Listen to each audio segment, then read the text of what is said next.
तो आज मैं खड़ी हूँ लखनऊ के आउटर रिंग रोड पे सबसे सुंदर प्रोजेक्ट फ्लोरेट टाउन में।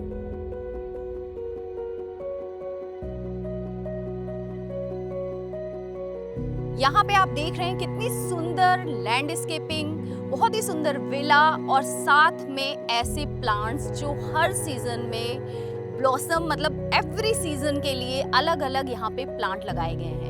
इसका वीडियो आप मेरे चैनल पे बहुत बार देख चुके हैं और जब भी कोई इस प्रोजेक्ट को देखता है तो हमेशा यही पूछता है कि आखिर ये टाउनशिप किसने बनाई है, कहाँ पे ये विलास हैं।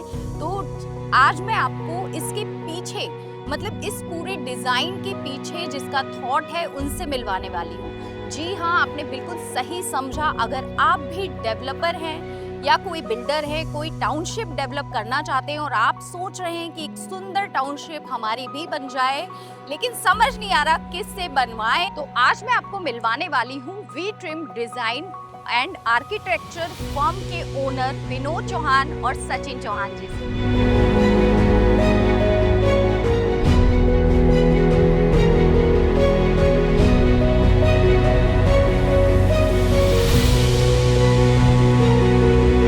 Hi, I'm Vinod Chauhan, founder and principal designer of V-Teams Design.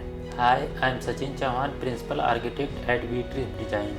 Vinod ji, अब आप मिल ही गए हैं आज, तो हमारे बहुत सारे डेवलपर हैं या जो बिल्डर हैं जो पूछते रहते हैं कि भाई बड़ी सुंदर टाउनशिप है ये फ्लोरेट टाउन, इसको किसने डिजाइन किया है।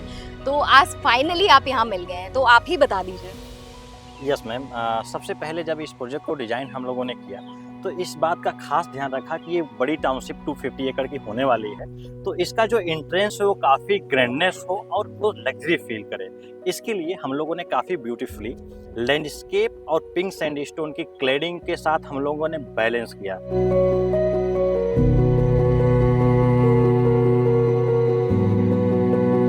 इसके लिए जब आप देखेंगे तो हम लोगों ने 2 गार्ड रूम सामने दिया जो एक फर्स्ट सिक्योरिटी लेयर पे काम करेगी, सेकेंड नंबर पे हमने बूम बैरियर दिया, वो दूसरे सिक्योरिटी लेयर पे काम करेगी। और इसके लिए हम लोगों ने काफ़ी जो आपने पीछे देखा हेजेस हम लोगों ने लगाया हुआ है।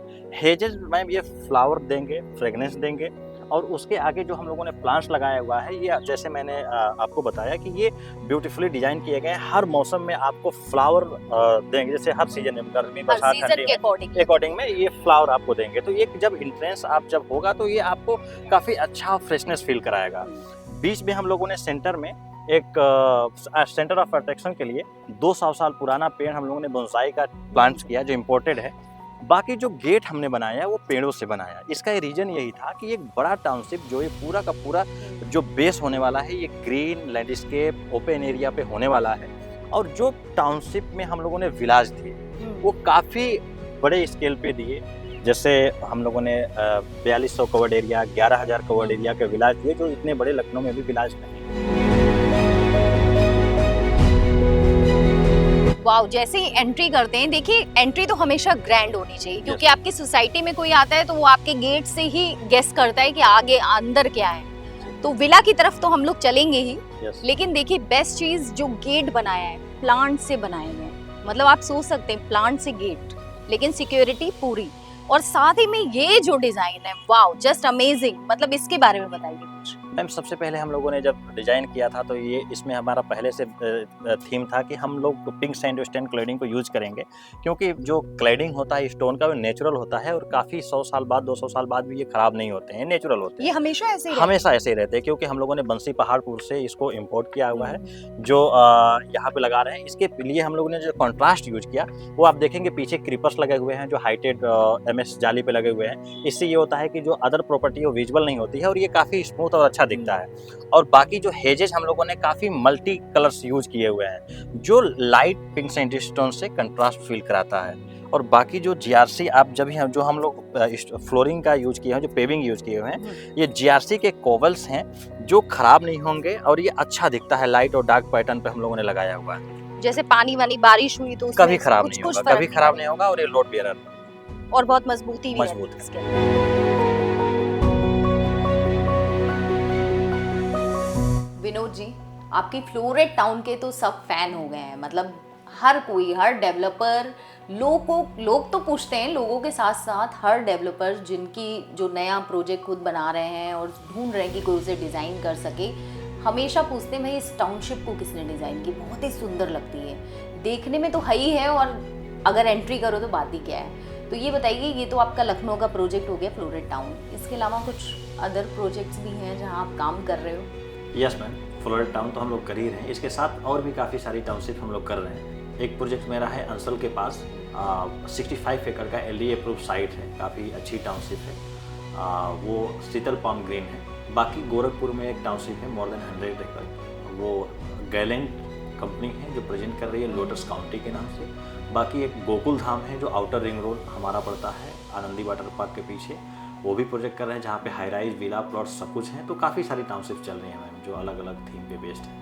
और ऐसा कुछ नहीं है ना कि आप सिर्फ मतलब एक विलाज ही डिज़ाइन करते हैं, हाई राइजेज है, या मतलब ये भी डिज़ाइन कर रहे हैं ना, हाई राइजेज जो आ रहे हैं अपार्टमेंट्स की, उनकी कैसे सोसाइटी होती है, वो सारी चीज़ें डिज़ाइन। यस मैम, मैं एक हाई राइज प्रोजेक्ट भी कर रहा हूँ, काफ़ी सारे हाई राइज प्रोजेक्ट कर रहे हैं। एक प्रोजेक्ट मेरा है जो प्लासियो के जस्ट अपोजिट है, पुलिस हेडक्वार्टर के पास, वो मोर देन 300 CR का एक प्रोजेक्ट है। तो इसके साथ साथ हाई राइज भी हम लोग कर रहे हैं। तो जब भी मैं उस टाउनशिप में जाती हूँ तो ये मैंने वहाँ पे एक चीज़ नोटिस की है कि नॉर्मली किसी टाउनशिप में चलिए 80 फीट की रोड है, मान लीजिए किसी में 100 फीट की भी रोड मिल गई, लेकिन यहाँ पे 150 से 200 फीट तक की रोड, मतलब इतनी चौड़ी रोड, ये सब देने के पीछे मतलब क्या था, थॉट क्या था? रीज़न ये था मैम कि काफ़ी बड़ी टाउनशिप है, 250 एकड़ टाउनशिप है, इसमें काफ़ी अलग अलग फेजेज में हम लोग कॉलोनीज लेके आ रहे हैं। तो एक रीज़न ये था कि जब ज़्यादा क्राउड होगी इन फ्यूचर तो वो रोड पे ट्रैफिक होगा, तो ट्रैफिक कंट्रोल करने के लिए हम लोगों ने काफ़ी चौड़ी रोडें दी हैं, मोर देन 45 मीटर रोड हम लोगों ने दिया है। उसको बैलेंस करने के लिए क्रॉसिंग दिया हुआ है जो बड़े बड़े चौराहे हैं, तो ट्रैफिक का पूरा बैलेंस यहाँ पे है इस प्रोजेक्ट में। और रोड चौड़े होने का एक रीज़न ये है कि हम लोग ग्रीन यूज़ कर रहे हैं रोड के side by side and between mid road में।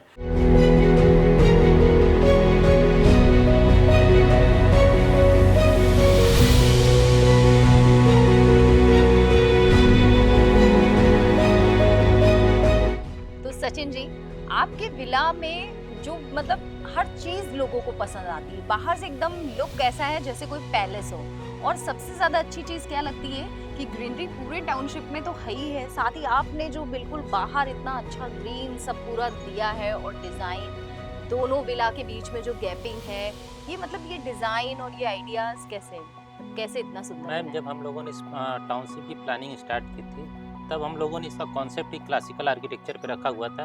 आप ये विला देखेंगी, ये पूरा ग्रीक आर्किटेक्चर पे डिपेंड है। इसके जो कॉलम देखेंगी आप, ये डोरिक कॉलम को हमने यूज किया गया है। ये सिंपल कॉलम होता है लेकिन डिज़ाइन इसकी बहुत अच्छी होती है। और जो हम लोगों ने इसका प्रोपोर्शन रखा हुआ है काफ़ी स्ट्रांग रखा हुआ है।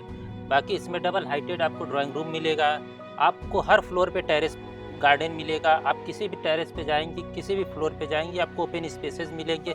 आप अगर ग्राउंड फ्लोर पे हैं तो आपके सामने पार्क है, अगर आप फर्स्ट फ्लोर पे हैं तब भी आपको टेरेस मिलेगा, आप सेकंड फ्लोर पे जाएंगे तब भी आपको टेरेस मिलेगा। इसके अंदर हम लोगों ने डबल हाइट ड्राइंग रूम दिया है, किचन दिया है, मास्टर बेडरूम है, इसके साथ साथ स्विमिंग पूल भी दिया हुआ है।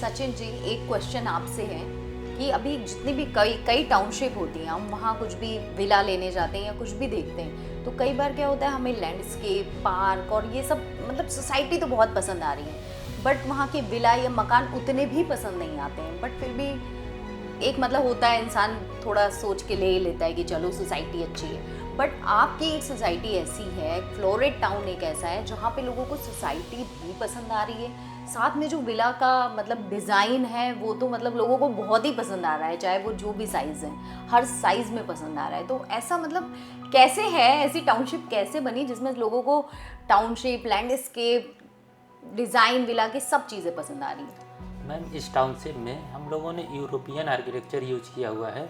इसमें हम लोगों ने यूरोपियन आर्किटेक्चर का लैंडस्केप का फ्यूजन किया हुआ है। लखनऊ में बहुत सारी टाउनशिप है जिसमें लैंडस्केप को लोग बहुत कम यूज करते हैं, वो 2-4 पेड़ लगा देते हैं, उसी को लैंडस्केप का नाम दे देते हैं। लेकिन बट हम लोगों ने लैंडस्केप के लिए कई जगह से रिसर्च की, हम लोग कई स्टेट गए हैं, राजमुंदरी गए, वहाँ से कई ट्री के नाम देखे, कई चीज़ें देखी, और अपने टाउनशिप में लार्ज स्केल पे हम लोगों ने लैंडस्केप को यूज किया है। हमने इसमें कहीं 7 एकड़ कहीं 5 एकड़ का पार्क दिया है और 2 विला के बीच में भी हम लोगों ने एक ग्रीन पॉकेट दिया हुआ है। ग्रीन पॉकेट में भी हम लोगों ने अच्छे से लैंडस्केप का यूज किया हुआ है। और जब आप इसके आर्किटेक्चर को देखेंगे तो पूरा आर्किटेक्चर जितने भी टाइप का विला हैं सारे ग्रीक एंड रोमन आर्किटेक्चर पे बेस्ड है। जब आप किसी भी ग्रीक एंड रोमन आर्किटेक्चर के एलिवेशन देखेंगे वो कभी भी ओल्ड नहीं होते, हमेशा वो नए दिखते हैं। जितने वो 100 साल पुराने बने जैसे दिखते थे वैसे आज भी दिखते हैं। उसी कॉन्सेप्ट को लेकर हम लोगों ने सारे विला को डिजाइन किया गया है और हमारे यहाँ टोटल 9 टाइप के विला हैं और सारे एलिवेशन एक दूसरे से डिफरेंट हैं। तो चलिए आपको इंट्रोड्यूस करवा देते हैं वी ट्रिम डिजाइन के कोर टीम से। जैसा आप देख रहे हो यहाँ पे सब लोग काम में लगे हुए हैं। तो चलिए सबसे पहले आपसे इंट्रोड्यूस कराते हैं। हाय, आप कैसे, यहाँ का एनवायरनमेंट कैसा है, आपको कैसा लगता है? बेसिकली हम यहाँ पे सिर्फ प्रोजेक्ट नहीं बिल्ड करते, we build a strong trim culture as well. जैसे कोई भी प्रोजेक्ट रहता है हम उस प्रॉपर डिस्कस करते हैं, एक वाइल डिस्कसिंग एक नए आइडियाज़ निकलते हैं, सबके आइडियाज़ को एक प्रॉपर प्रायोरिटी दी जाती है कि सब ग्रो करें, बिल्ड करें। आप अपनी टीम को सिंपल कैसे डिस्क्राइब करेंगे? सिंपली मैम, हमारी जो टीम है वो वेल क्वालिफाइड टीम है और यहाँ पे जितने भी लोग काम करते हैं वो वेल एक्सपीरियंस्ड हैं। और जब भी मतलब हम लोग किसी प्रोजेक्ट पर डिस्कस करते हैं तो प्रॉपर पहले ग्रुप डिस्कशन होता है, फिर हम किसी चीज़ को फाइनलाइज करते हैं। आपके अकॉर्डिंग वी ट्रिम्स डिजाइन की बिगेस्ट स्ट्रेंथ क्या है? मैम, मेरे अकॉर्डिंग वी ट्रिम डिज़ाइन की बिगेस्ट स्ट्रेंथ ये है कि जो भी प्रोजेक्ट होते हैं, जो टारगेट होते हैं, प्रोजेक्ट जितने भी चल रहे हैं, तो जो भी प्रोजेक्ट के कॉन्सेप्ट होते हैं वो बिल्कुल एक दूसरे से सिमिलर नहीं होते हैं। सारे प्रोजेक्ट के कॉन्सेप्ट, डिज़ाइन सब अलग अलग होते हैं और जो भी प्रोजेक्ट चल रहे हैं, किए जा रहे हैं, उनकी जो भी डिज़ाइन है वो यूनिक है, कोई एक दूसरे से मिलता जुलता नहीं है। और अगल बगल जो भी प्रोजेक्ट हो रहे हैं उनसे कोई भी कॉपी पे मतलब ऐसा सिमिलर नहीं डिज़ाइन किए जाते। ये रखा जाता है कि बिल्कुल डिफरेंट हो, यूनिकनेस हो, ऐसे डिज़ाइन किए जाते हैं।